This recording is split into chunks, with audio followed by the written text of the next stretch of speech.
Seika était un exorciste surpuissant qui fut assassiné. Réincarné, il décida de vivre une vie tranquille et rangée, comme la vôtre. Mais quand il découvrit que l'héroïne était une méchante, il décida de l'éliminer, elle et ses ennemis, juste pour le plaisir.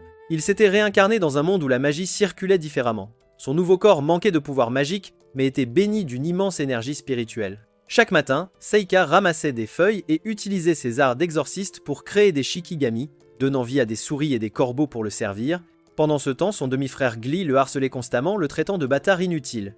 Même quand Seika le suppliait d'arrêter, Glee l'attrapait par le col et levait le poing. Mais un jour, les corbeaux que Seika avait créés attaquèrent soudainement Glee. Quand Luft se précipita pour les chasser, il remarqua que les corbeaux ignoraient complètement Seika, ce qui le fit soupçonner quelque chose d'étrange chez son jeune frère. Dans ce nouveau monde, Seika était rejeté pour être l'enfant d'une maîtresse, traité en paria par sa propre famille. Pourtant, il endurait en silence, passant ses journées au champ, préparant du papier pour plus de talismans et perfectionnant ses arts spirituels. Sika savait que c'était Glee, mais quand celui-ci cria à Ifa de retourner au travail, il rappela à Seika qu'il n'aurait jamais d'esclave, car un bon Arien sans magie comme lui ne pourrait jamais entrer à l'Académie impériale de magie de Lodonia. Cependant, Blaze apparut et ordonna à Glee de retourner à ses leçons de magie. Alors qu'il s'éloignait, Seika demanda à son père s'il pouvait les rejoindre. Sur le terrain d'entraînement, son frère aîné Luft lança un vortex qui pulvérisa la pierre, tandis que Glee libéra une boule de feu pour la roussir. Glee était ravi que Seika se ridiculise devant leur père. Mais tandis que Seika maniait la baguette, se rappelant son vœu de cacher son pouvoir dans cette vie, il réalisa que les forts exploitaient toujours les faibles. Alors, il activa ses arts d'exorciste, ils furent tous choqués car personne n'avait jamais lancé de boule de feu bleue auparavant.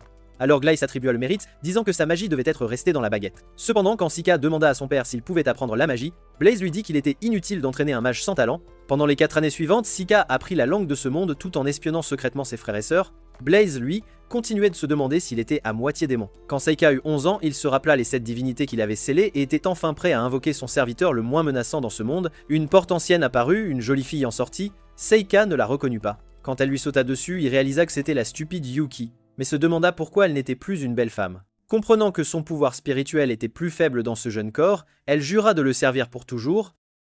Seika révéla qu'il ne faisait que tester les capacités de la porte dimensionnelle dans ce monde. Alors qu'il essayait de la sceller, elle se transforma en petit renard, jurant qu'elle ne le quitterait plus jamais.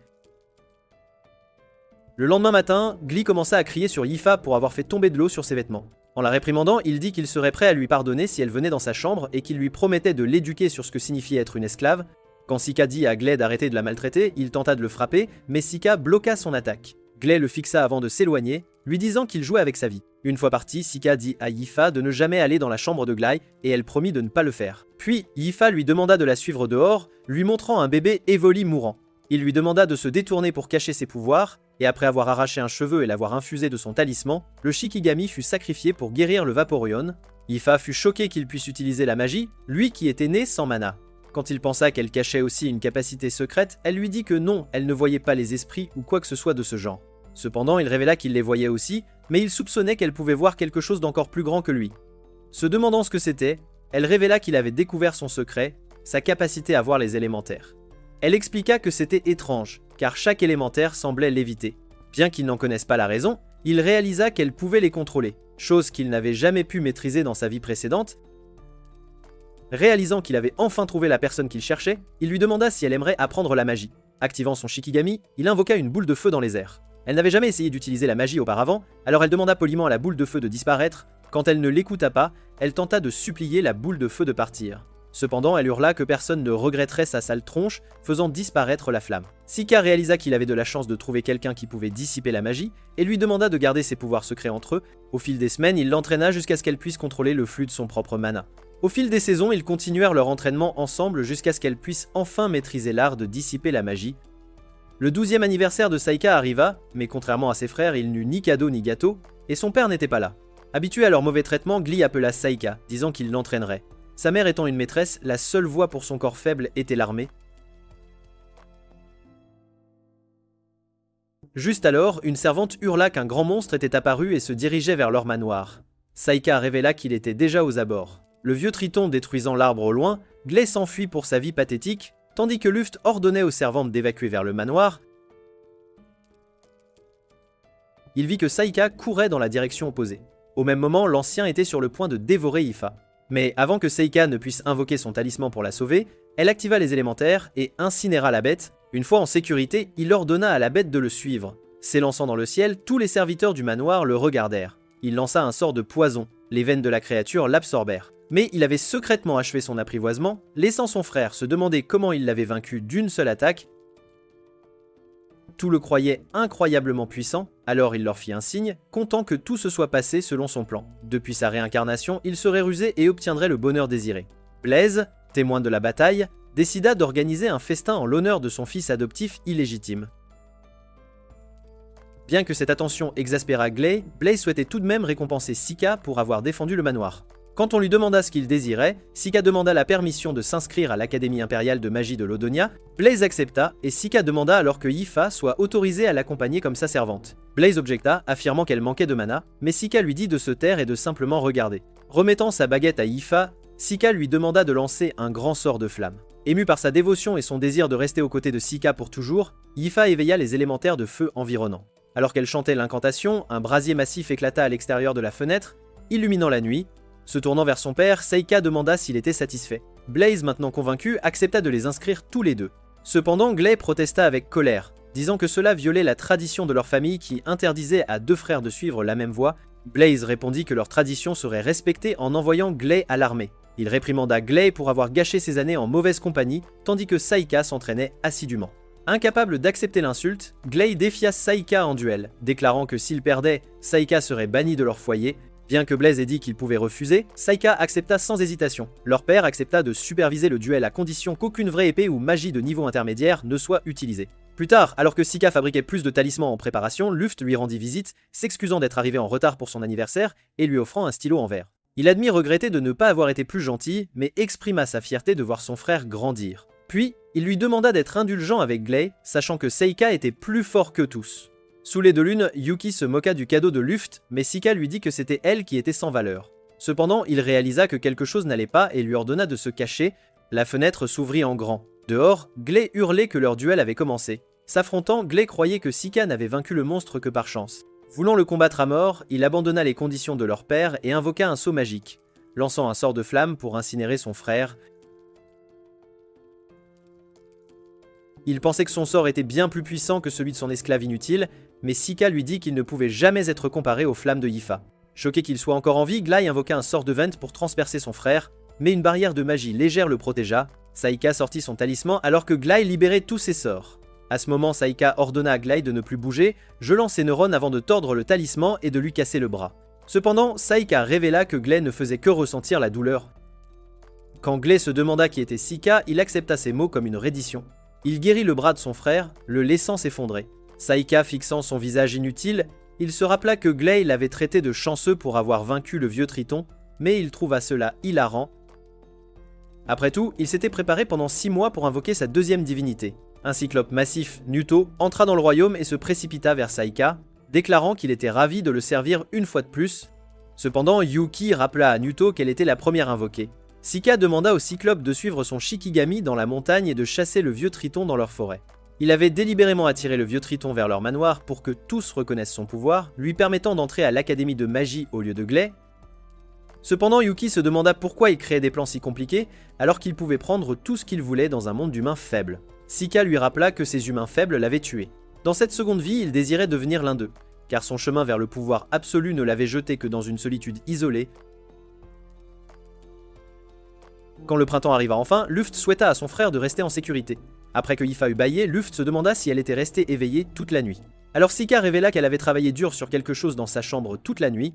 Alors que leur carrosse commençait à s'éloigner, Sika décida de la récompenser pour avoir étudié. Elle promit qu'elle le chérirait, et il révéla que cela attirait les élémentaires vers elle, car il voulait qu'elle devienne l'élémentaliste la plus forte possible. Regardant par la fenêtre, il réalisa qu'ils avaient atteint l'académie de magie, et se demanda comment le temps avait passé si vite. Dans son bureau, Blaise réalisa que Psycom devait être arrivé et se rappela cette nuit orageuse où un assassin lui avait livré l'enfant de son frère. Mais Blaise se demanda si son frère était vraiment mort après avoir disparu dans le continent démon. Son enfant était l'un des seuls humains nés avec des cheveux et des yeux noirs. Luft gardait ses distances, Gley le voyait comme un ennemi. Blaise se demanda s'il était un démon, car il invoquait des boules de feu bleues sans magie et avait utilisé du poison sur le vieux Triton, ce qu'aucun humain n'avait fait. Blaise se sentait coupable d'avoir envoyé Gley à l'armée, mais il réalisa que si Psycho était témoin des horreurs de la guerre, il pourrait devenir le prochain roi démon qui éradiquerait l'humanité. au lieu du héros qui la sauve. Une fois arrivé au dortoir de Saika, il révéla que la chambre d'Ifa serait à côté de la sienne. Ces mots la rendirent triste, car elle pensait pouvoir venir dans sa chambre la nuit. Après avoir entendu cela, elle s'enfuit en pleurant, et Yuki se mit en colère que l'esclave inutile ne connaisse pas sa place. Quand Sika se demanda ce qu'elle voulait dire, Yuki révéla que Ifa était amoureuse de lui, et voulait qu'il l'utilise comme esclave pour ses fantasmes. Saika réalisa qu'il ne comprendrait jamais comment les filles pensent. Yuki lui dit d'étudier où il aurait du mal, mais il réalisa que Ifa pouvait rendre autre chose dure. À la prestigieuse académie de magie, il remarqua qu'une mystérieuse réserve de mana s'était accumulée. La professeure Karin appela tout le monde à évaluer leur niveau de mana. Quand ce fut le tour de Psyche, la professeure Karin lui demanda de placer sa main sur la sphère de cristal, expliquant qu'elle brillerait en blanc s'il avait une aptitude pour tous les éléments. Bien que cela ne se fût jamais produit, c'était le système magique de ce monde où il y avait 4 éléments primaires pour lancer des sorts, mais il existait aussi la magie de lumière et d'ombre, similaire à la magie qu'il avait inventée dans sa vie précédente. Alors que Ifa infusait son mana dans la sphère, la professeure Karin découvrit qu'elle avait une aptitude pour la magie du vent et du feu. Mais quand ce fut le tour de Sika, rien n'apparut, alors la professeure Karin pensa qu'il pourrait avoir la lumière ou...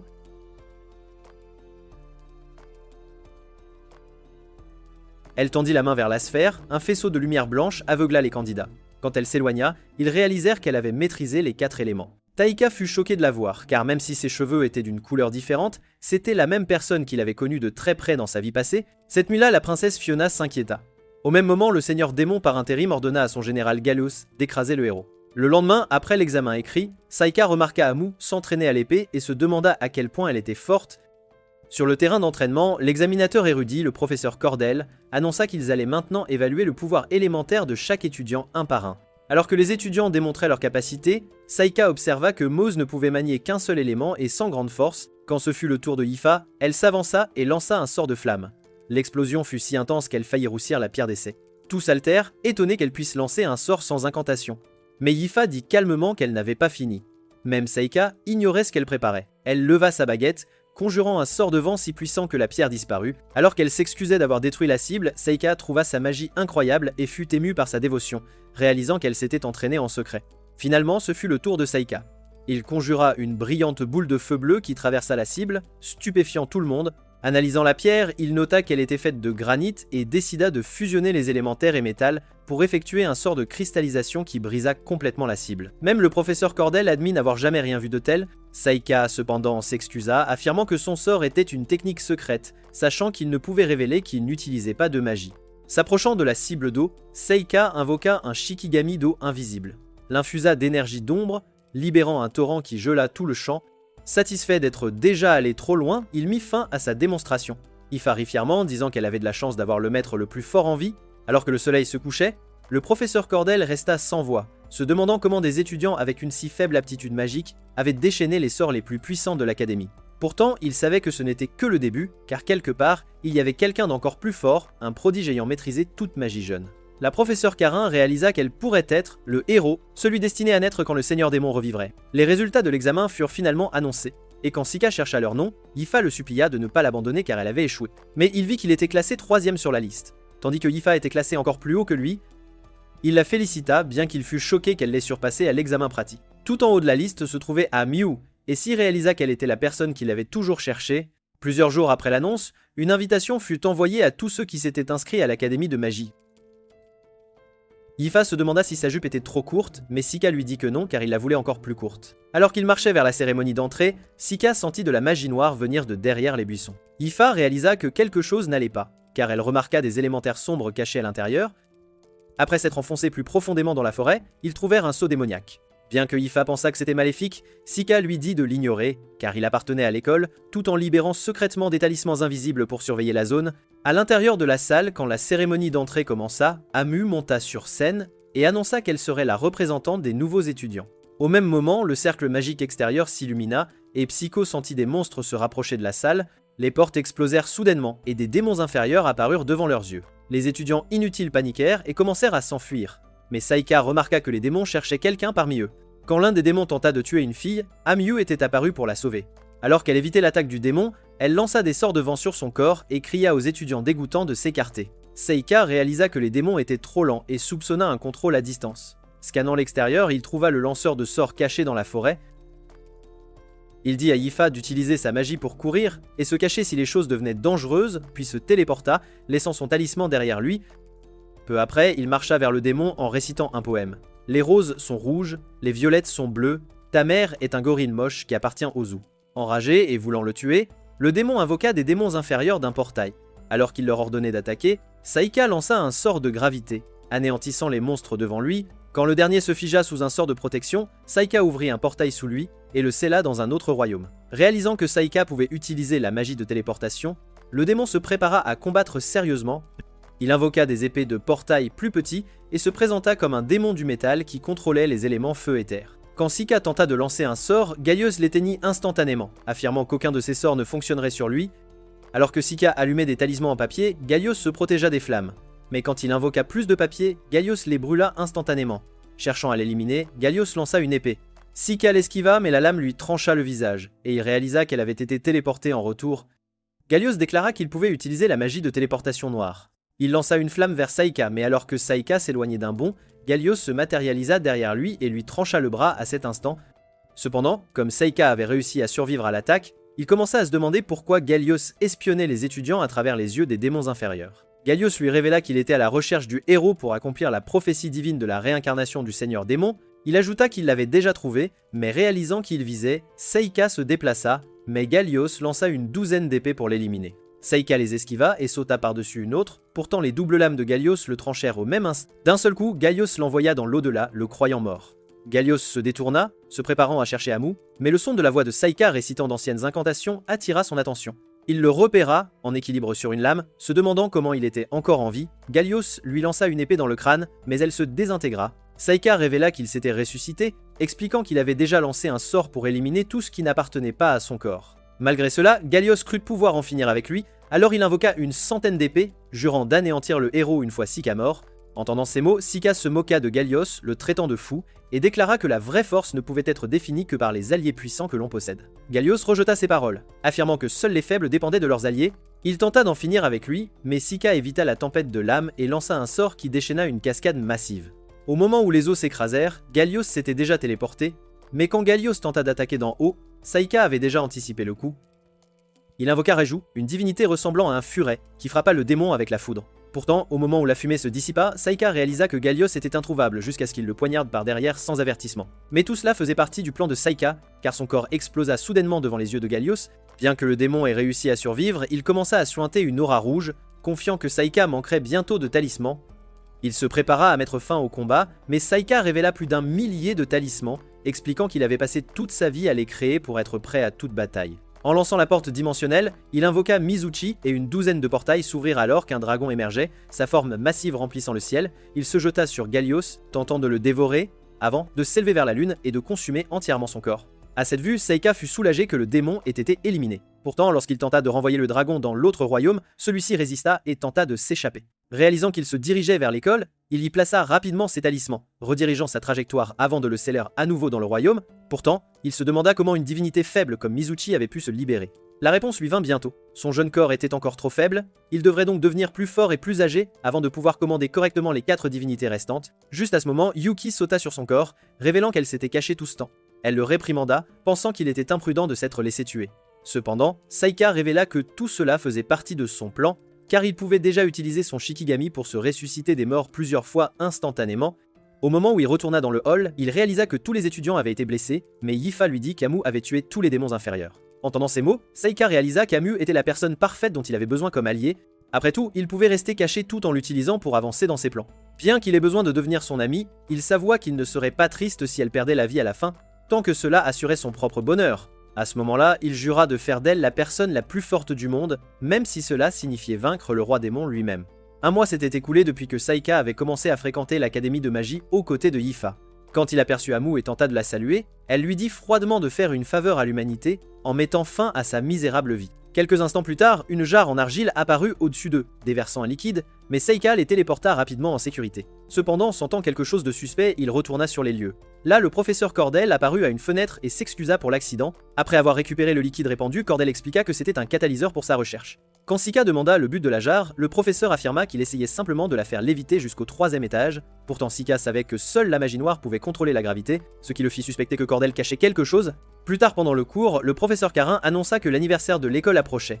Il assigna Amu et Yifa à livrer la nouvelle liste d'étudiants dans le cadre de l'offrande cérémonielle. Quand Sika entendit cela, il réalisa que leur itinéraire les mènerait près du cercle magique de Gallios. Il se porta immédiatement volontaire pour prendre la place de Ifa et lui demanda de refuser sa mission, bien que réticent, le professeur Carin finit par accepter. Ce soir-là, alors que Seika et Ifa quittaient l'académie, il lui dit qu'Amu était en danger. Il expliqua qu'il avait pris sa place pour la protéger, car les batailles d'Amu contre les démons avaient fait d'elle une cible. Ifa lui demanda en plaisantant s'il aimait Amu pour sa beauté et ses cheveux roux, mais Sika clarifia que c'était sa force qui l'intriguait, il voulait seulement être son ami. Entendant cela, Ifa jura qu'elle aussi pourrait devenir plus forte, mais Sika lui dit qu'il voulait plutôt son soutien, croyant que le pouvoir d'Amu l'avait laissé isolé toute sa vie. Le jour de l'anniversaire de l'académie, le professeur Carin leur remit la liste pour la cérémonie.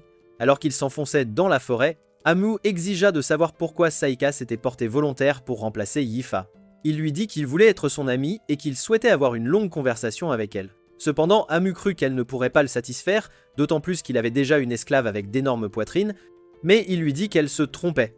Alors qu'elle le trouvait un sale type, son esprit fut choqué à cet instant.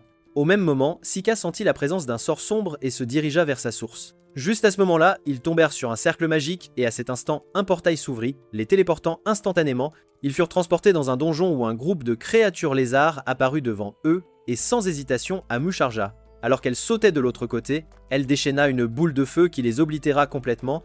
Cependant, quand un orc apparut derrière elle et était sur le point de lui ôter la vie, Seika lança un sort qui écrasa sa tête avec une pique. Alors qu'ils commençaient à chercher la sortie, Saika lança un nouveau sort pour éclairer leur chemin, et Amu fut choqué de découvrir qu'il pouvait aussi utiliser la magie de lumière. Au même moment, il lançait des signaux de talisman pour guider ses Shikigami à l'extérieur, afin qu'ils puissent détecter leur emplacement.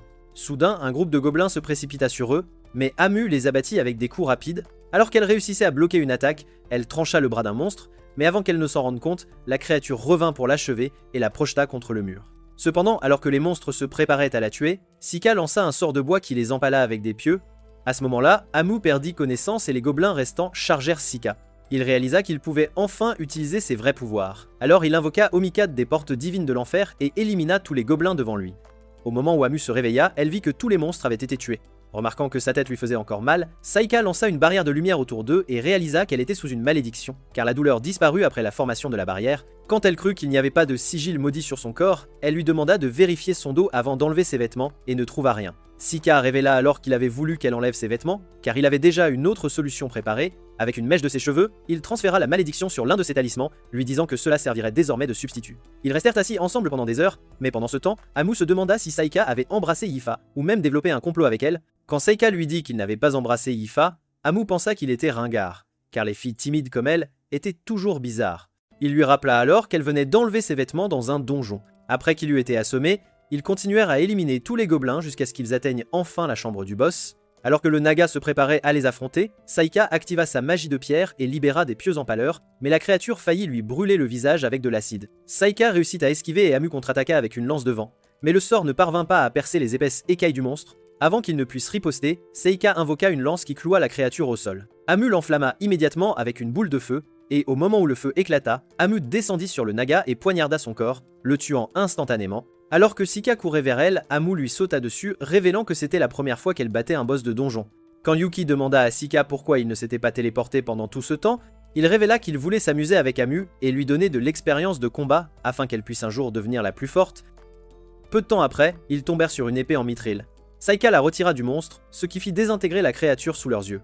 Alors qu'il tendait l'épée à Amu, il remarqua une bague au sol et réalisa qu'elle était imprégnée de magie. Quand Amu lui demanda ce qu'il ferait en vieillissant, il promit qu'il partirait à l'aventure avec elle à nouveau. Entendant cela, elle devint heureuse et lui dit que c'était une promesse. Après s'être échappé du donjon, Saika informa le professeur Karin du labyrinthe secret caché sous l'école, mais dissimula à la fois l'existence de la malédiction d'Amu et la véritable source de sa propre magie. Cette nuit-là, quand Seika arriva au laboratoire du professeur Cordel, il révéla qu'il avait déjà découvert son plan et mentionna qu'Amu avait commencé à se rétablir. Réalisant qu'il avait été démasqué, le professeur Cordel se demanda comment Seika avait découvert son secret. Seika expliqua qu'il était impossible pour des démons d'avoir tracé un cercle magique au sein de l'école, et puisque le professeur Cordel avait le visage le plus laid de tous les instructeurs, il l'avait immédiatement suspecté. Décidant de révéler la vérité, le professeur Cordel retira son déguisement et admit qu'il était un espion pour les démons. Il expliqua que la potion à l'intérieur du pot était en fait une malédiction révolutionnaire capable de tuer n'importe qui, comme s'il s'agissait d'une maladie ordinaire. Le professeur Cordel révéla que sa véritable cible était le héros, mais Saika le rejeta comme un fou et exhiba son talisman, montrant qu'il avait déjà retiré la malédiction d'Amu. Alors que le professeur Cordel invoquait un démon, Sika répandit son sang sur son propre corps et déclara qu'il avait découvert la condition de la malédiction. Maintenant trempé de sang de démon, il commença à lancer un sort pour transférer la malédiction sur son créateur. C'était le pouvoir qu'il avait hérité de sa vie antérieure en tant qu'exorciste maudit. Il dit au professeur Cordel que ceux qui maudissent les autres creusent 2 tombes. Alors que les organes du professeur Cordel commençaient à se rompre, Seika révéla qu'il était le seul au monde à savoir comment dissiper les malédictions. Rendant malheureux pour les démons de l'avoir rencontré dans cette vie, en montant les escaliers, Yifa demanda comment il avait su que c'était le professeur Cordel. Sika expliqua que son Shikigami avait détecté le même pollen à la fois sur le corps du professeur Cordel et à l'intérieur du cercle démoniaque. Plus tard ce jour-là, quand Seika tendit l'anneau magique à Yifa, elle remarqua que les élémentaires étaient attirés par lui. À ce moment-là, Seika vit Amu passer et quand il tenta de l'appeler, elle lui dit de sauter d'une falaise et de 6 Sekai déjà. Un an plus tard, alors qu'ils commençaient leur 2e année, l'aide du directeur apparut devant Seika et sa servante, les informant que le directeur voulait les voir immédiatement. Bien que Seika ait eu un mauvais pressentiment concernant la convocation, il remarqua une fille les observant secrètement depuis l'ombre. Le lendemain, quand ils entrèrent dans le bureau du directeur, elle les salua chaleureusement. En étudiant le visage de Seika, elle remarqua qu'il ressemblait à son oncle, laissant Seika perplexe, car son père n'avait jamais mentionné avoir un frère. Sans s'étendre, la directrice changea de sujet et l'invita à rejoindre le tournoi de discipline mixte dans la capitale, une compétition renommée entre mages et épéistes. Elle expliqua qu'il servirait de l'un des représentants de l'académie de magie. Pour officialiser cela, elle fit venir une nouvelle étudiante au bureau. S'avançant, la jeune fille se présenta comme Mabel, quelqu'un que Seika n'avait jamais rencontré auparavant. Avant qu'il ne puisse répondre, Amu l'interrompit avec frustration, se plaignant de ne pas avoir été invité et exigeant de savoir si Sika comptait participer. Toujours intrigué par la présence de Mabel, Sika dit qu'il était intéressé par le tournoi et voulait voir ce qu'il réservait. Alors qu'il quittait l'académie, Amu grommela que Mabel avait probablement été choisie par une famille noble et n'avait jamais connu de vraies difficultés. À leur surprise, Mabel apparut soudainement derrière eux et dit calmement à Amu que c'était elle qui n'avait jamais vraiment connu de difficultés. Alors qu'Amu était ravi de finalement rencontrer sa remplaçante, Mabel expliqua qu'elle n'allait de toute façon jamais être sélectionnée, car elle était trop faible pour se battre. Entendant cela, Amu s'irrita et ordonna à 2 idiots de lui remettre leurs épées d'entraînement, défiant Mabel en duel pour voir qui était la vraie faible. Mabel accepta sans hésitation et au moment où elle ramassa l'épée et adopta sa posture, Seika reconnut immédiatement son habileté, réalisant qu'elle était aussi expérimentée qu'Amu. Désireux d'évaluer sa force, il déclara le début du combat. Amu chargea en force, mais Mabel bloqua son coup avec de la magie noire et les deux s'affrontèrent férocement à l'épée. D'un mouvement décisif, Mabel fit tomber l'épée tordue d'Amu de sa main, remportant facilement le duel. Alors que Mabel se tournait pour partir, elle dit à Amu qu'elle était inutile pour quelqu'un destiné à être le héros. Quand Amu tenta de protester en disant qu'elle n'était pas censée utiliser la magie, Mabel rejeta ses paroles, déclarant que les excuses ne feraient que la rendre plus faible.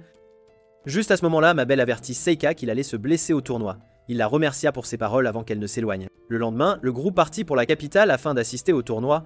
En chemin, Seika maudit silencieusement son malheur, se demandant pourquoi il devait être coincé avec les visages dégoûtants de Yifa et Amu.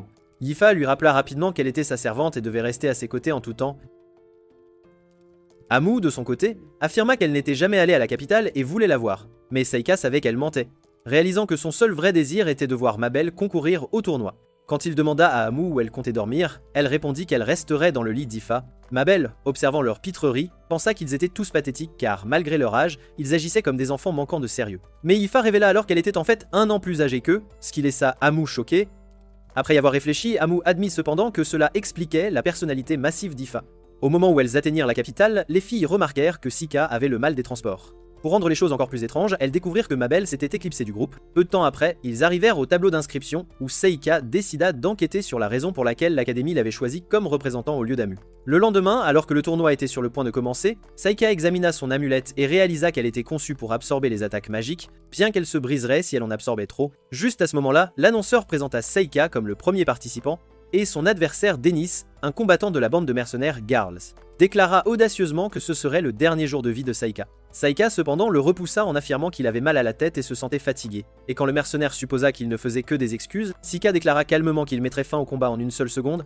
Enragé par ces mots, Dennis chargea dès le début du round et le poignarda. Pourtant, au lieu de porter un coup fatal, la lame transperça un talisman. Seika se matérialisa alors instantanément derrière lui et le projeta contre le mur. Alors que la foule halétait sous le choc, l'annonceur déclara Seika vainqueur. Alors qu'il marchait dans le tunnel, Yuki l'intercepta et l'exhorta à perdre délibérément son prochain match, craignant qu'il n'attire déjà beaucoup trop l'attention sur lui. Mais quand Seika rejoignit les filles, le 2e tour du tournoi commença alors que Bellum du Sage entra dans l'arène pour affronter son adversaire Kyle, un garde de l'association des marchands de Rugrok. Dès le début du match, Kyle lança immédiatement un sort qui figea son ennemi sur place, et le sorcier étant incapable de bouger, la foule ne put que se demander pourquoi Bellum restait immobile.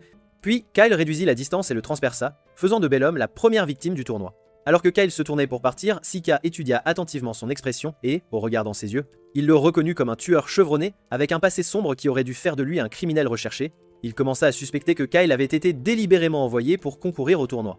De plus, Sika avait déjà discerné que Kyle était un lanceur de sorts, et l'un des rares capables de canaliser le pouvoir spirituel dans leur regard, maudissant leur adversaire par le pouvoir d'un œil maléfique. Quand le deuxième round commença, l'annonceur appela Sika dans l'arène. Cependant, quand son adversaire apparut, il réalisa que ce n'était qu'une marionnette contrôlée par Labinette, une mage marionnettiste.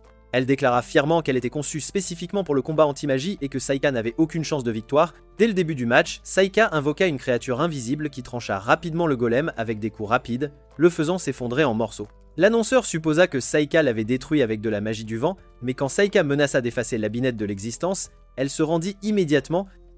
En sortant par le tunnel, Saika fut soulagé que sa technique secrète n'ait pas été exposée. Il dit à Yuki qu'il aurait pu être disqualifié pour avoir invoqué un monstre dans l'arène, car l'incarnation bestiale était strictement interdite. Au moment où il rejoignit les filles, le round suivant commençait déjà, et Sika remarqua que Mabel était sur le point d'affronter son adversaire, son nom était Aulo, le match de la Terre, et il pensait qu'il écraserait facilement Mabel avec ses pouvoirs terrestres. Dès le début du combat, Aulo lança une explosion rocheuse vers elle, mais elle la trancha facilement. Choqué par la vue, le perdant continua de lancer des explosions rocheuses, mais Mabel trancha tout. Alors qu'elle s'approchait de lui, Aulo réalisa qu'il était foutu et commença à lancer un mur de pierre pour sa défense, le soutenant avec un autre sort, mais Mabel y lança des dagues, le brisant instantanément. Ne voulant pas se rendre, le perdant invoqua une demi-douzaine de murs pour la tenir à distance, mais Mabel les détruisit en un instant, et Seika pensa qu'elle utilisait la magie de gravité. Au même moment, Aulo commença à s'enfuir, mais alors que Mabel se précipitait vers lui, elle trancha son bâton, et la vie de l'homme défila déjà devant ses yeux. N'ayant pas d'autre choix, il décida de se rendre, et l'annonceur la déclara vainqueur, la nommant Mabel, la héroïne rousse. Mais en entendant ces mots, Saika commença à se demander comment Mabel était devenue la héroïne. Alors Yifa révéla que la deuxième héroïne de l'histoire s'appelait Mabel, et que cette Mabel maniait également son épée. Bien que cela semblât une bonne couverture, Saika savait qu'elle cachait quelque chose et voulait découvrir ses secrets. À l'aube, un minable préparait un message pour les démons.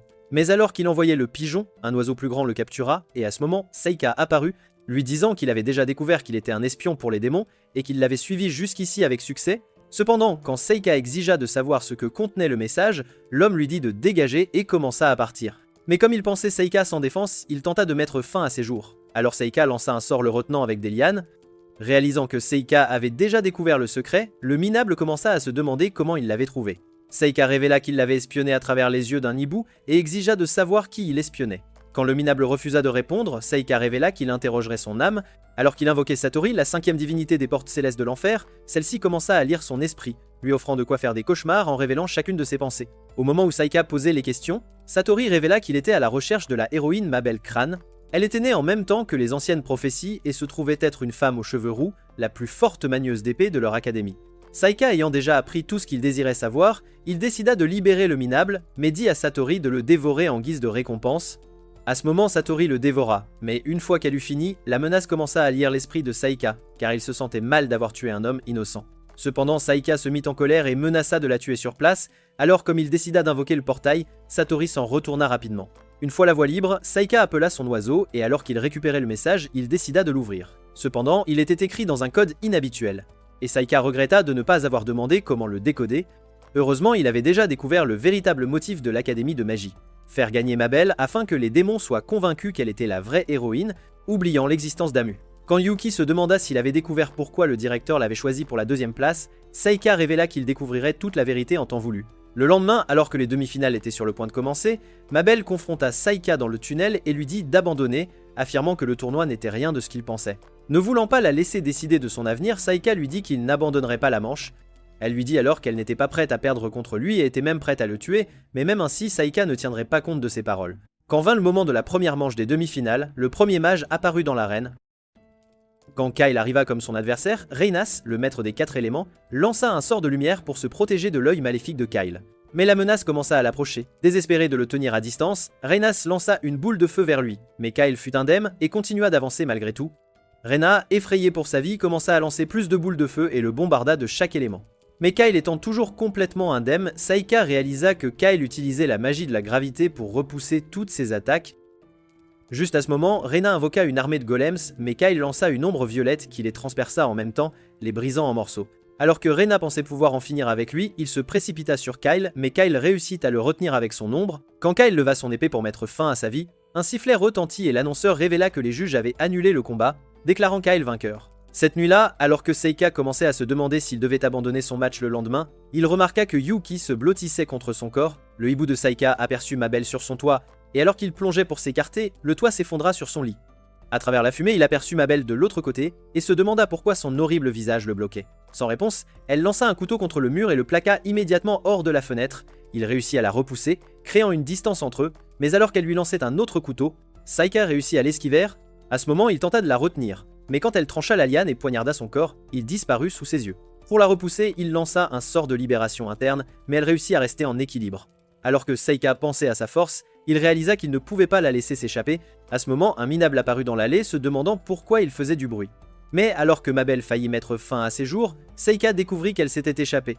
Cependant, il avait déjà pris sa décision pour la prochaine manche du tournoi, et pensa qu'il devait la retrouver avant l'aube. Peu de temps après, il la trouva près d'une fontaine et l'assura qu'il n'était pas venu pour se battre. Quand elle demanda pourquoi il était là, il expliqua qu'il voulait seulement parler et qu'elle avait encore une chance de le convaincre de se retirer du match. Il révéla ensuite qu'il connaissait déjà sa véritable intention. Elle prévoyait de mourir à la place d'Amyu.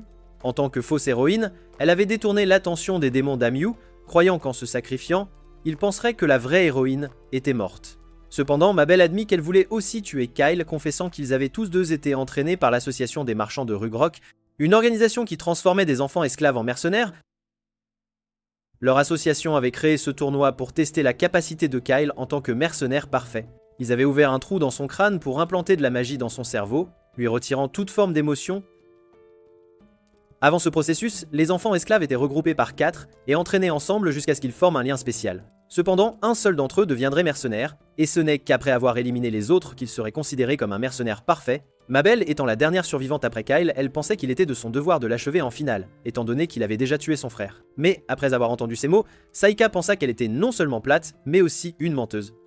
Il savait que Kyle était en fait son frère et que ses cheveux roux n'étaient qu'un déguisement pour convaincre tout le monde qu'elle était la héroïne. Réalisant qu'il avait tout découvert, elle décida de révéler la vérité et dit qu'elle avait l'intention de tuer Kyle pour libérer son âme.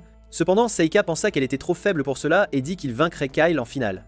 Alors qu'elle commençait à penser que ce n'était pas possible, il lui dit qu'il était l'homme le plus fort de leur monde et croyait que le seul désir de Kyle était de l'avoir libéré de l'association. Le lendemain, quand vint le moment de leur manche, il lui dit de donner le meilleur d'elle-même. Elle, cependant, pensait qu'il n'était qu'un gamin noble inutile qui avait été gâté toute sa vie. Alors qu'elle apparut derrière lui, elle faillit le trancher en deux, et en détruisant les débris, elle le découpa en morceaux, seulement pour réaliser que c'était un morceau de papier.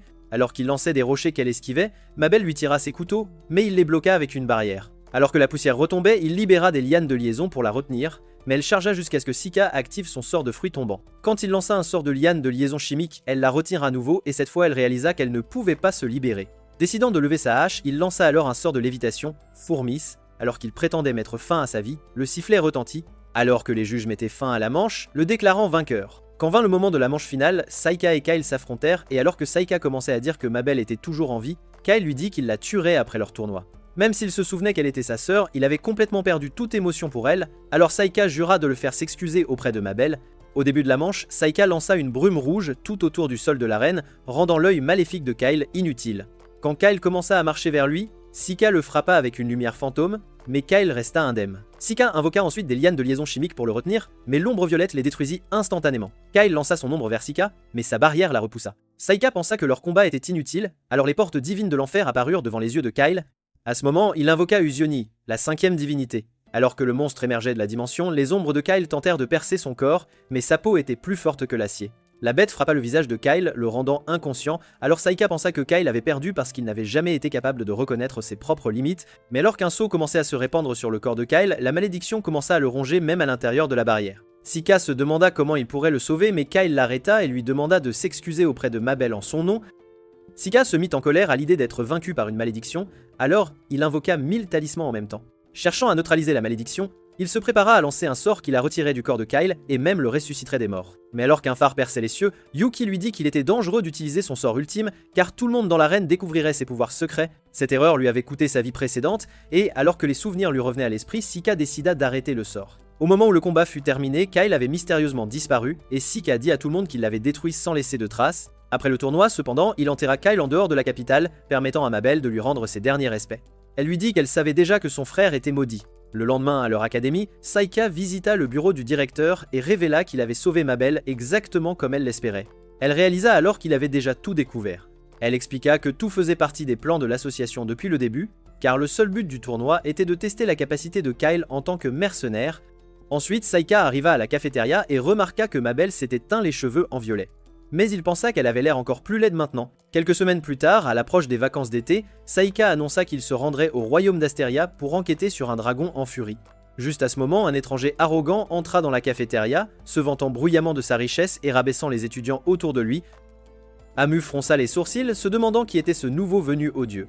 L'homme remarqua bientôt Saika et s'approcha, se présentant comme Cecilio, le prince héritier d'Asteria. Sika l'accueillit poliment à l'académie, mais l'attention de Cecilio se porta rapidement sur Yifa, qu'il déclara être la plus belle fille qu'il ait jamais vue. Tentant de flirter, il lui fit une série de remarques inappropriées. Yifa révéla calmement qu'elle était la servante de Sika, espérant mettre fin à la conversation. Cecilio, cependant, continua son comportement grossier, laissant tout le monde autour d'eux profondément mal à l'aise. Cecilio dit alors à Saika de nommer son prix, mais son assistante, Liz, lui dit rapidement qu'il se ridiculisait devant les autres. Dans une pièce privée, Cecilio dit à Sika que le dragon rebelle avait vécu paisiblement pendant un siècle mais attaquait maintenant le château et la situation empirait de jour en jour. Juste à ce moment, il remarqua les atouts massifs de Yifa et commença à suggérer qu'ils dînent ensemble, mais Liz lui dit de se retenir. Alors que Seika partait plus tard ce jour-là, Amy le traîna dans les buissons et exigea des réponses. Quand il admit qu'il donnerait Yifa au harem de Cecilio si elle acceptait, les filles le trouvèrent pathétique. Connaissant les sentiments de Yifa pour lui, Mabel le prévint de ne jamais lui demander une telle chose, craignant que cela ne la blesse. Quelques jours plus tard, sur la route d'Asteria, Yifa dit à Seika que Cecilio lui avait demandé de monter son dragon, bien qu'elle doutât qu'il la veuille dans son hareng. Seika insista sur le fait qu'il était sérieux, mais se demanda quel horrible sentiment bouillonnait en lui. En arrivant à Asteria, Yuki admira la vue jusqu'à l'arrivée de Cecilio, qui déplorait le déclin du royaume depuis la fureur du dragon. Alors que la bête volait au-dessus, un homme invoqua un tigre de lave qui se jeta sur elle et la manqua. Puis il se tourna vers Yuki. Alors Seika arrêta la menace avec des cristaux de glace, mais l'armure flamboyante du tigre les fit fondre facilement. Alors que le tigre bondissait vers Seika, une chaîne magique le retint et son invocateur Zect apparut à ce moment. Quand Seika demanda qui était cet horrible toxicomane, Cecilio révéla qu'il était le chef mercenaire engagé pour tuer le dragon. Sika se moqua de son visage ruiné jusqu'à ce que Cecilio intervienne et ordonne à Zect de partir. Une fois parti, Seika se tourna vers Yifa, et alors qu'elle essayait de le remercier, il la réprimanda de ne pas avoir utilisé la magie, se demandant ce qu'elle aurait fait sans lui, et si l'avoir amené était une erreur. Alors que Yuki pleurait, Cecilio tenta de la charmer, mais Seika l'en empêcha avant d'ordonner à Yifa d'utiliser la magie la prochaine fois, car l'hésitation pourrait lui coûter la vie. Sika partit et regretta ses mots durs, mais espérait qu'elle apprendrait, car dans sa vie passée, il s'était figé pendant que son élève était dévoré par son dragon, ne le scellant qu'après. Craignant que l'histoire ne se répète avec Yuki, il choisit la dureté pour la protéger. Le lendemain, ils lurent des informations sur le dragon et apprirent qu'il avait autrefois vécu avec une compagne sur la montagne, mais avait commencé à attaquer après avoir éclos des petits. Sika soupçonnait le même scénario, bien que les registres affirment que seul le mâle avait survécu. Yifa demanda comment il pouvait faire éclore des petits seuls, alors Sika décida de gravir la montagne pour obtenir des réponses, malgré l'avertissement de Yifa que cela le tuerait. Cette nuit-là, Yifa vint dans sa chambre lui disant que Cecilio l'avait invité à polir son épée, alors Sika lui proposa de passer la nuit avec lui à la place. Quand il lui demanda si elle avait rejoint le harem de Cecilio, elle refusa et lui demanda pourquoi il posait la question. Croyant qu'il ne la trouvait pas digne, elle jura de faire tout ce qu'il voulait. Mais Sika lui dit que rejoindre un harem royal était le plus grand honneur que la plupart des filles désiraient. Quand elle se demanda s'il serait d'accord pour qu'elle le quitte, Sika révéla qu'il serait d'abord contrarié, mais serait heureux qu'elle choisisse sa propre voie. En entendant ces mots, elle lui dit qu'elle dormirait pendant qu'elle restait à pleurer toute la nuit. Le lendemain matin, il remarqua qu'elle était partie, et même Yuki se sentit mal de son inutilité, car Yifa était en fait amoureuse de lui. Mais Sika pensait que ce n'était qu'un béguin. Mais Yuki lui dit que c'était plus que ça et souhaita qu'il le réalise avant qu'il ne soit trop tard.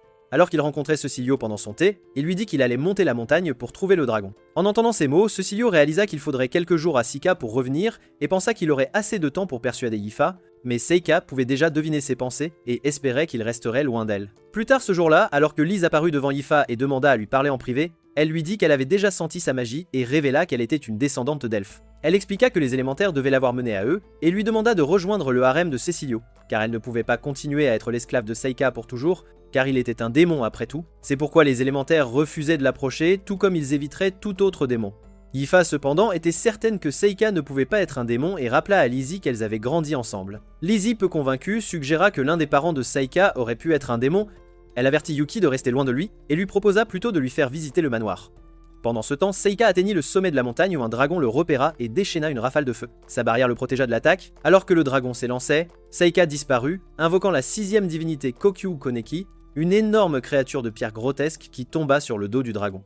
Elle émit un son perçant qui affaiblit la bête avant de retourner aux portes de l'enfer. Quand le dragon commença à se rétablir, Saïka le piégea avec succès et entra dans son nid où il découvrit qu'il était en train de garder un œuf. Il décida de le déplacer. En remarquant que chaque extrémité de l'œuf devait être orientée vers le haut, il réalisa que la légende de la princesse d'Astéria qui avait autrefois fait éclore un œuf de dragon était vraie. De retour au manoir de Cecilio, Lizzie continua de faire visiter Ifa, lui disant qu'elle pourrait obtenir un traitement spécial si elle devenait l'épouse la plus favorisée de Cecilio. En plus de cela, elle serait autorisée à participer au gouvernement et deviendrait même une puissante fonctionnaire. Mais le seul désir d'Ifa était de rester aux côtés de Seika. Seika a été épuisé d'avoir déplacé l'œuf de dragon et même le dragon avait décidé de faire de lui le gardien de l'œuf. Cependant, Seika était content que le dragon ne soit plus hors de contrôle et alors qu'il le rapprochait, il réalisa qu'il s'attachait à lui. Au manoir, alors que Ifa rencontrait Cecilio, il commença à se demander si elle était enfin prête à rejoindre son harem, espérant que Lise l'avait persuadée avec succès. Juste à ce moment, l'un de ses hommes commença à rédiger un prix pour sa taxe de libération, et Cecilio révéla qu'il préparait les documents pour sa liberté. Une fois le contrat terminé, elle serait libre de prendre ses propres décisions, et Cecilio dit qu'il était prêt à acheter sa liberté à n'importe quel prix. Craignant d'être séparé de Saïka, Ifa lui dit qu'elle était prête à vivre comme une esclave pour toujours. Mais Cecilio pensa qu'elle était simplement confuse et lui dit qu'il la rachèterait définitivement.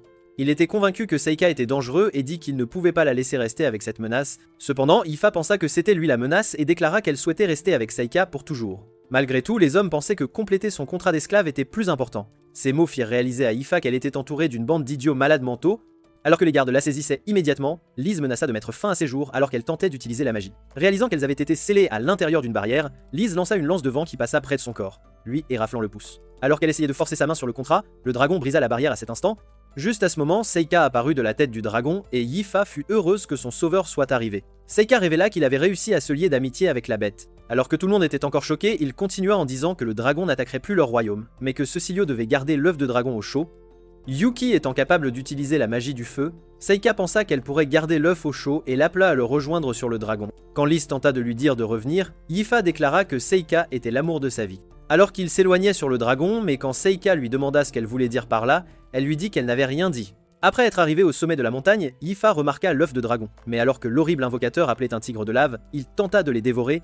Pourtant, Seika le piégea en utilisant des cristaux de glace. À ce moment, Zect et son équipe de minables apparurent, et alors que Seika réalisa qu'ils avaient essayé de voler l'œuf de dragon, Zect jura de le tuer afin de protéger son secret.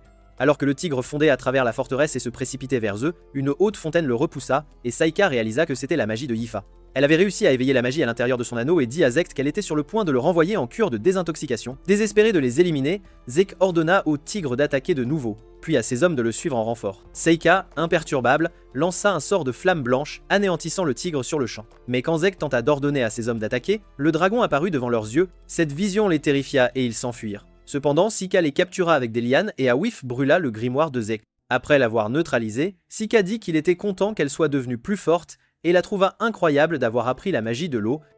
Quelques heures plus tard, de retour au manoir, Sika expliqua tout ce qui s'était passé. Cecilio décida d'envoyer les hommes en prison, mais alors qu'il se demandait comment Sika avait fait la paix avec le dragon, Sika révéla l'avoir aidé à élever son œuf et crut à la légende de la reine. Son désir d'éclosion avait fait que le dragon l'avait adopté et protégé le royaume depuis des siècles. Soudain, Cecilio ordonna à ses chevaliers d'arrêter Seika, affirmant qu'il était responsable de la fureur du dragon. Sika accepta de suivre les chevaliers, mais quand Cecilio commença à dire à Ifa qu'elle était enfin libre et pouvait devenir sa femme, Sika repoussa sa main en ayant assez de ses bêtises. Sika lui dit qu'il n'avait accepté son arrestation qu'à cause de leur politique inutile, mais réalisa que Cecilio n'avait voulu que Ifa tout ce temps. Il le traita d'enfant gâté et lui dit qu'il ne pourrait jamais lui donner Ifa. À ce moment, Lise réalisa qu'elle en avait assez vu et demanda à connaître les sentiments de Ifa. Sans hésiter, Ifa dit à Cecilio qu'elle voulait rester aux côtés de Sika pour toujours, car même si elle n'était plus son esclave, elle ne rejoindrait jamais son inutile harem royal. Après son rejet, Lise dit à Cecilio que sa coupe de cheveux en était la raison, et en remerciant Sika d'avoir apprivoisé le dragon, elle demanda à parler à Ifa en privé. Dans une autre pièce, Lise réalisa que Yuki était amoureuse de lui, alors elle lui demanda sa main, lui donnant la capacité de maîtriser l'élément lumière. Elle pensa que Ifa était comme la princesse elfe des légendes et crut que Seika reconnaîtrait son amour pour lui un jour. Pendant ce temps, dans une forêt, un groupe de sorciers éliminait des monstres. Alors que le chef apparaissait devant un homme, il demanda où se trouvait le héros. Cependant, un énorme monstre apparut à ce moment-là, et l'homme fut ravi d'avoir réussi à invoquer le monstre cyclope avec la dernière once de sa magie. Alors que le chef tirait son épée, le géant le frappa de sa hache, mais elle se brisa en deux. Cherchant à l'éliminer, le chef fonça en avant, et repoussant l'attaque du monstre avec un cercle de dissipation, il l'abattit instantanément. De retour auprès de l'homme, il ordonna à ses camarades de le dévorer et espéra trouver le héros bientôt. De retour à l'académie de magie, Saika invita Amu à visiter sa famille pendant les vacances de printemps et demanda aussi à Mabel de les accompagner comme troisième roue du carrosse. Alors qu'il se préparait à partir, cependant, il ressentait peu d'enthousiasme à l'idée de rentrer chez lui, redoutant déjà l'invité indésirable au manoir. Il craignait que sa seule présence n'attire l'attention et ne mène à sa perte une fois de plus. Le lendemain, au domaine de Saika, Luft les salua et Saika nota qu'il semblait moins désagréable qu'avant. Quelques instants plus tard, Gley apparut en armure, criant le nom de Saika. Saika se demanda s'il appréciait l'armée. Gley, se souvenant de son humiliation passée, exigea une revanche, mais Yifa révéla soudain qu'il était le même tyran qui l'avait tourmenté autrefois. Amu s'avança alors et proposa de se battre à la place de Sika. Quand Gley se moqua d'elle, Sika déclara qu'elle était plus forte que lui et qu'il n'accepterait le duel de Gley que s'il pouvait d'abord vaincre Amu. Gley accepta avec empressement, exigeant qu'elle utilise une vraie épée et lui du bois. Confiant en Amu, Sika autorisa le duel sans magie. Amu pressa Gley, le repoussant, mais alors qu'elle allait l'achever, il feignit un sort, frappa son épée et revendiqua la victoire. Quand elle cria à la tricherie, il rétorqua que les ruses étaient juste au combat, avant de se tourner vers Sika et de déclarer qu'il avait entendu parler de sa victoire au tournoi et le défia comme un adversaire digne.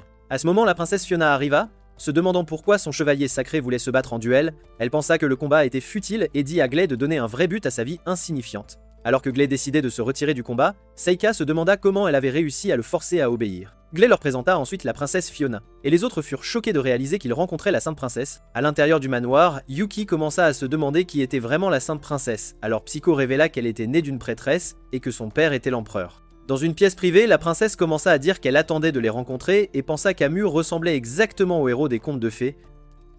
En remarquant Sika, elle décida de le remercier d'être venu et dit qu'elle souhaitait qu'il devienne l'un de ses chevaliers. Mais Sika lui dit que ses vœux étaient aussi inutiles que son visage. Cette nuit-là, Fiona se demanda si Ifa était la petite amie de Sika, mais elle commença à s'étouffer plus fort qu'elle ne le fait avec la viande de Sika. Pendant un dîner, Blaise loua Sika d'avoir sauvé Hysteria, car la nouvelle s'était répandue à travers les nations, tandis que sa mère l'exhortait à écrire plus souvent, entendant sa voix pour la première fois. Plus tard, Amu se glissa dans la chambre de Sika, et il plaisanta qu'elle ne devrait pas venir juste pour se battre en duel avec son épée. Elle lui demanda ensuite ses projets après l'obtention du diplôme, révélant qu'elle comptait retourner à l'aventure. Sika se rappela sa promesse dans le donjon où elle avait dit qu'il la rejoindrait, bien qu'il n'ait aucune idée de quoi faire, et se demanda si elle l'enseignerait. Elle accepta, impatiente de leur première fois, avant de le laisser seul. Yuki demanda s'il avait oublié qu'il n'utilisait Amu que pour cacher son pouvoir, mais Saika dit qu'il ne pourrait jamais l'oublier. Le lendemain, en faisant visiter la ville à la princesse Fiona, Gley lui dit qu'ils devraient travailler ensemble pour la protéger, puis elle décida de tenir la main de Sika alors qu'elle se précipitait au marché.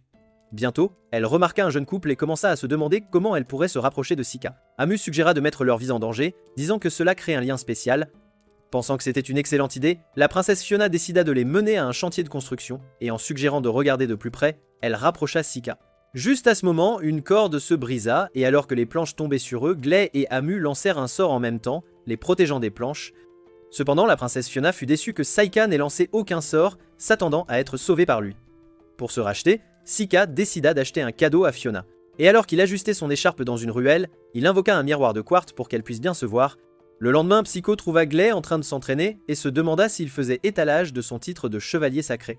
Mais Gley dit que le titre n'était pas si génial, car c'était une manœuvre politique de la princesse, choisie non pour son talent mais pour son plan secret. Après tout, elle était une politicienne, mais elle avait aussi réussi à se frayer un chemin de rien pour devenir la favorite au trône. Quand Sika se demanda comment c'était possible, Gley lui dit que la princesse Fiona pouvait voir l'avenir, tout comme sa mère, la princesse Oracle. Pour cette raison, elle avait demandé à voir Amu, sachant déjà qu'elle était le héros. Mais quand Gley réalisa que Saika le savait déjà, il le prévint de rester hors de son chemin. Gley expliqua qu'elle travaillait à prendre le contrôle de l'Empire, mais Saika pensa qu'il y avait plus que ça. Plus tard ce jour-là, quand la princesse Fiona commença à chercher Seika dans le manoir, il se cacha dans les buissons, fatigué de la voir. Alors qu'Amu passait, Seika sauta, la surprenant. Quand elle réalisa qu'il se cachait de la princesse Fiona, Amu suggéra qu'il passe la journée avec elle, voyant à quel point Fiona le cherchait. Peu de temps après, Saika rejoignit la princesse Fiona sur le balcon où elle l'invita à jouer une partie d'échecs. Il accepta, mais avant de commencer, Fiona proposa un pari. Le perdant devrait une faveur au gagnant. Bien que Saika sût qu'il perdrait probablement, il accepta quand même. Alors que la partie commençait, la princesse Fiona demanda quelle pièce d'échecs il pensait être la plus forte. Saika répondit que c'était elle, disant qu'elle exerçait son influence sur les soldats et les dirigeants tout en restant dans l'ombre. Fiona loua sa réponse intelligente mais dit qu'elle n'était que partiellement juste. Elle expliqua que le véritable cerveau se cache toujours. Pourtant, elle croyait que les pions étaient les plus forts, car lorsque les gens ordinaires s'unissent, ils ont le pouvoir de renverser un empire. Pour cette raison, elle cherchait à obtenir le soutien du peuple, croyant que cela assurerait sa position de favorite au trône. À ce moment, la princesse Fiona déclara avec confiance qu'elle gagnerait la partie, Pourtant, Sika savait qu'elle avait entrevu l'avenir, et réalisant qu'il avait découvert sa capacité, elle supposa que Gley l'avait informé. Sika cependant révéla qu'il l'avait compris par lui-même. Dès son intervention dans son match avec Gley, il avait soupçonné qu'elle avait prévu la défaite. Puis, quand elle l'avait mené là où la corde était tombée sur eux, cela lui avait confirmé qu'elle pouvait prédire l'avenir. Quand Seika demanda si elle comptait sauver l'Empire avec ce pouvoir, la princesse Fiona confessa que l'avenir n'était pas absolu, expliquant qu'il pouvait toujours changer. Réalisant qu'il ne pouvait pas gagner le match, Seika accepta la défaite. À ce moment, la princesse Fiona confessa qu'elle comptait sauver quelqu'un qui était proche de la mort, bien qu'elle hésita à révéler son identité de peur que cela n'altère l'avenir. Décidant de devenir son allié, Seika offrit son aide. Pendant ce temps, au fond de la forêt, le groupe de démons avait anéanti une armée de bandits. Leur capitaine loua ses hommes d'être plus forts et leur ordonna de dévorer les cadavres. Grâce à son sort d'évaluation voyant la force des autres, Zonim était confiant de réussir à tuer le héros. De retour au manoir, Saika et les autres se préparèrent à retourner à l'académie. Cependant, après avoir voyagé pendant plusieurs heures, Sika sentit quelque chose d'étrange dans la forêt. Soudain, une calèche explosa devant eux, mais ce n'était qu'un leurre mis en place par la princesse Fiona. Saika sauta immédiatement sur le toit pour repérer leurs assaillants. Au même moment, des hommes se mirent en position alors que des bandits apparaissaient sur une falaise. Sur ordre de leur chef, des archers visèrent la calèche de la princesse Fiona. Alors Saika lança son sort magnétique, déviant toutes les flèches avec aisance. Le chef ordonna à ses hommes de tirer à nouveau, mais le même sort repoussa leurs tirs tout aussi facilement. Le chef des bandits, stupéfait, se demanda qui était Seika. Réalisant que la plupart des calèches étaient des leurs, il ordonna de concentrer leur magie sur celle de la princesse Fiona. L'un d'eux lança un puissant sort, projetant un énorme rocher sur Saika, mais il s'effrita sans danger contre sa barrière. Alors que le chef des bandits devenait désespéré, il ordonna à ses hommes de charger de front, mais Gley sortit de la calèche, soulagé que les archers aient épuisé leurs flèches. Avec un cri, il railla ses hommes et ensemble, ils commencèrent à maîtriser les bandits. La princesse Fiona ordonna ensuite à Saika de les capturer vivants, alors Saika invoqua des lianes qui s'enroulèrent autour des bandits, les immobilisant instantanément. Quelques minutes plus tard, Saika demanda à la princesse Fiona pourquoi elle avait choisi d'épargner leurs ennemis, se demandant si elle comptait les utiliser contre ses rivaux politiques. La princesse Fiona répondit que son seul but était de découvrir les hommes qui avaient comploté son assassinat. Saika argua que les garder en vie était dangereux, mais la princesse Fiona insista sur sa sécurité. Elle expliqua que les autres bandits étaient anéantis et que les survivants attendraient un signal qui n'arriverait jamais. Quelques jours plus tard, le groupe atteignit la capitale, mais avant d'entrer, la princesse Fiona assura à Saika qu'elle était de leur côté et lui dit de ne jamais l'oublier. Au même moment, le groupe de démons avançait vers la capitale. Zom se demanda s'il s'échapperait après avoir tué le héros, sa détermination inébranlable, décidait à mettre fin à sa vie pour les démons. Il regarda la ville lointaine, convaincu que leur avenir commençait. Quelques semaines plus tard, la directrice offrit à Saika un poste au conseil étudiant. Yuki craignait que cela n'attire une attention indésirable, mais Saika l'assura qu'il était trop prudent et que peut-être il n'avait plus besoin de cacher sa force. Pendant ce temps, Zomnim et son groupe atteignirent leur destination, ayant l'intention de localiser et d'éliminer le héros à l'académie de magie. Avant d'entrer, Loni fit une remarque étrange sur le fait d'apprécier de grosses carottes dans sa gorge, incitant Mudarev à le réprimander et à lui dire de se concentrer sur la mission. Sur ce, le groupe commença sa mission et se téléporta sur le terrain de l'école. À leur arrivée, Ganis fut confus par le brouillard soudain, il lança un sort de feu qui révéla deux étudiants. Il les attaqua immédiatement avec ses flammes. Au même moment, Loni et Pirroir Relia furent aussi perplexes par le brouillard. Soudain, ils remarquèrent quelqu'un courir à travers, alors Loni invoqua des loups d'ombre et attendit les résultats. Ailleurs dans le brouillard, Mudarev sembla confus par la brume, quand soudain il fut attaqué et s'excita. Mabel apparut alors, réalisant rapidement qu'il était Mudarev et non pas un simple ogre laid. Mudarev déclara son intention d'éliminer Mabel, mais elle refusa de mourir et lança immédiatement son attaque. Mudarev esquiva ses coups et contre-attaqua, mais Mabel riposta avec toute sa force, lui faisant réaliser qu'elle était bien une adversaire digne. Soudain, Mabel activa sa magie et Mudarev réalisa trop tard qu'il était tombé dans son piège. Il ne fit que rire, louant son effort avant de se libérer. Mudarev lança une contre-attaque brutale avec sa massue, et quand la poussière retomba, il remarqua que Mabel avait déjà disparu. Les démons sentirent que quelque chose n'allait pas. Ils découvrirent que toutes les figures rencontrées étaient les Shikigami de Saika. Puis Saika apparut, les regardant comme des insectes, avant d'agir comme un dieu et de leur infliger un châtiment divin. Zomnen fut enragé et utilisa sa compétence d'évaluation, seulement pour être choqué par ce qu'il vit. Mudarev s'avança et défia Saika en duel, mais avant qu'il ne puisse finir de parler, Saika l'anéantit instantanément avec un sort de rayon laser. Les démons furent stupéfaits, et Pires jura vengeance pour son camarade. Elle déchaîna son œil maléfique, activant le pouvoir de Méduse pour transformer Saika en pierre. Saika se moqua, disant son sort inutile, et invoqua Akuta, un énorme serpent blanc. Avant qu'elle ne puisse le transformer en pierre, Pyrrhis Relia serra sa poitrine et mourut de l'aura de Akuta. Saika expliqua qu'elle n'avait aucune chance, alors l'Oni invoqua son monstre. Cependant, Akuta déchaîna son haki du conquérant, écrasant la bête instantanément.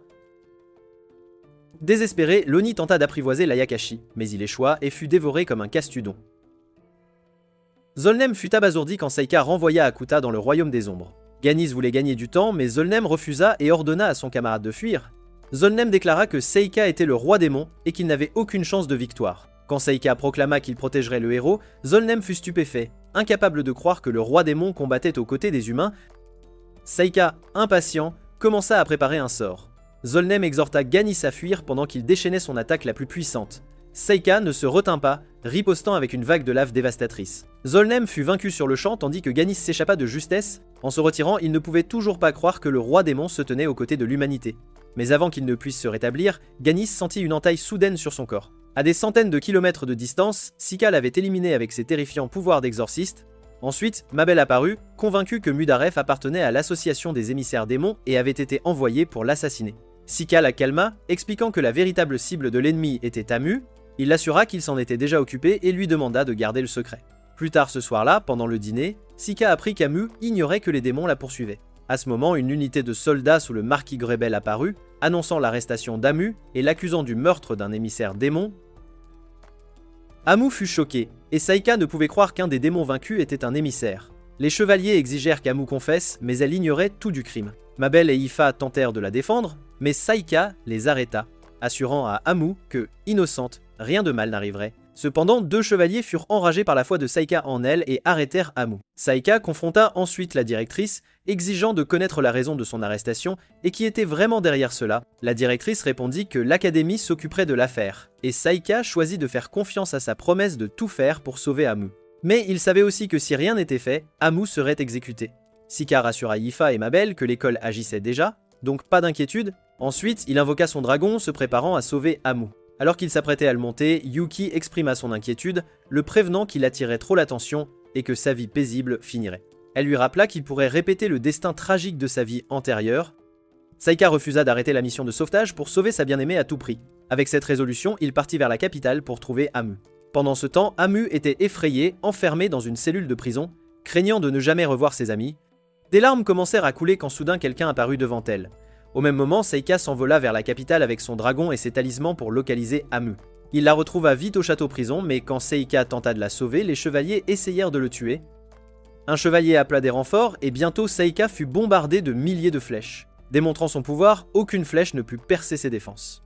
Il riposta avec une attaque dévastatrice de magie de la terre pour écraser les chevaliers. Alors que Seika s'enfonçait dans les niveaux souterrains du château, d'autres chevaliers arrivèrent pour l'arrêter. Ils le bombardèrent de flèches enflammées, mais Seika riposta avec une magie de feu bleu qui les engloutit.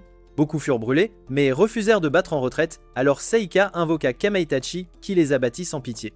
Ensemble, Seika et Kamaitachi massacrèrent d'innombrables chevaliers. Ne leur laissant aucune chance de le toucher, il rôtit ses ennemis vivants et les soldats périrent sans porter un coup. Enfin, Seika atteignit Amu et la libéra, mais Amu était furieuse, craignant que son sauvetage imprudent ne l'entraîne dans de graves ennuis.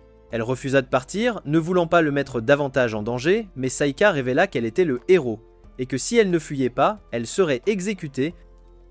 Soudain, Glee apparut et peu après, la princesse Fiona les rejoignit. Sika exigea alors une explication détaillée, demandant pourquoi Amu avait été arrêtée et pourquoi Fiona souhaitait la faire exécuter. La princesse Fiona expliqua que leur nation, autrefois modeste, avait toujours vu le héros comme un symbole durable de paix.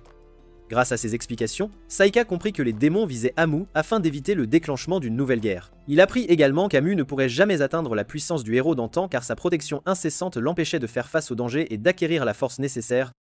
Malgré tout cela, Sika refusa catégoriquement de laisser Amu périr. Fiona proposa alors de garantir la sécurité d'Amu et assura à Sika qu'il ne serait pas arrêté, à condition qu'il parte sur le champ. Sika déclina l'offre, expliquant qu'il ne pouvait absolument pas être certain de pouvoir lui faire confiance. Désabusée, la princesse Fiona accepta sa décision, tandis que Glee manifestait sa déception envers son jeune frère. Fiona fit préparer une calèche pour faciliter leur évasion. Amu la remercia chaleureusement, et Sika réalisa alors que Fiona avait veillé sur Amu durant sa captivité, lui rendant de fréquentes visites et lui ayant même procuré une couverture douillette. Comprenant enfin sa bienveillance, Sika s'excusa sincèrement de l'avoir mise en doute avant qu'ils ne se séparent. Plus tard, il rejoignit les chevaliers déchus qu'il avait massivement effectivement transporté dans un autre monde et dévoila sa véritable puissance en les ramenant à la vie. Les deux jeunes filles qui assistèrent à cette scène furent absolument sidérées par l'immensité de sa magie. Avec Amu à ses côtés, Sika se prépara à poursuivre leur chemin, conscient qu'ils devraient désormais abandonner l'académie. Pendant ce temps, la princesse Fiona eut un entretien avec une mystérieuse silhouette qui l'interrogea sur la véritable identité de Sika. Elle lui révéla alors qu'il n'était autre que l'actuel roi démon, celui-là même qui protégeait la jeune héroïne. Par la suite, Seika écrivit à ses amis et tous ensemble ils prirent la décision de quitter l'école pour se lancer dans de toutes nouvelles aventures.